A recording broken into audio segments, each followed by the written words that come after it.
बहुत समय पहले की बात है। एक ऐश्वर्यशाली राजा था जिसका राज्य धन धान्य से भरपूर था। सुख समृद्धि की कोई कमी नहीं थी। बस उसके जीवन में एक ही खालीपन था कि उसके कोई संतान नहीं थी। बहुत यज्ञ आदि करने के पश्चात उसको पुत्र सुख की प्राप्ति हुई। जब उसके यहाँ पुत्र पैदा हुआ तो इसी खुशी में राजा ने पूरे नगर में यह ढिंढोरा पिटवाया कि कल पूरी जनता के लिए राज दरबार खोल दिया जाएगा। जो भी व्यक्ति सुबह आकर सबसे पहले जिस चीज को हाथ लगाएगा वो चीज उसी की हो जाएगी।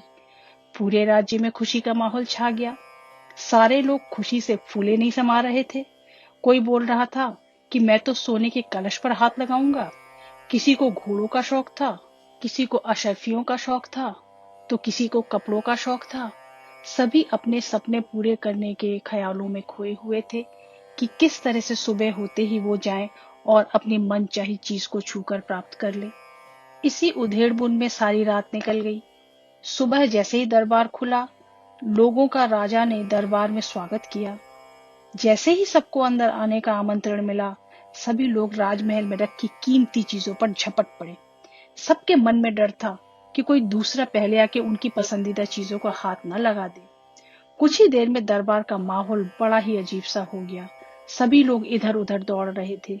राजा अपने सिंहासन पर बैठकर मजे से ये सब होता हुआ देख रहे थे और उन्हें बड़ा ही आनंद आ रहा था। तभी अचानक पूरा नजारा ही बदल गया। अचानक एक छोटा सा बच्चा भीड़ से निकलकर आया और राजा की तरफ बढ़ने लगा। राजा उसे देखकर कुछ समझ नहीं पा रहे थे। इतने में वो बच्चा राजा के पास आया और उसने राजा को हाथ लगा दिया। अब राजा उसका हो चुका था। तो इस तरह राजा की हर चीज भी उसी की हो गई। एक छोटे से बच्चे की सूझबूझ से पल भर में सारा नजारा बदल गया।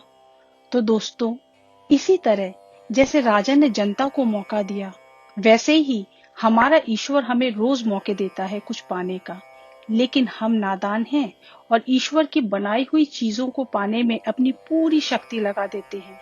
किसी को गाड़ी चाहिए, किसी को बंगला, किसी को पैसा, तो किसी को शानो शौकत।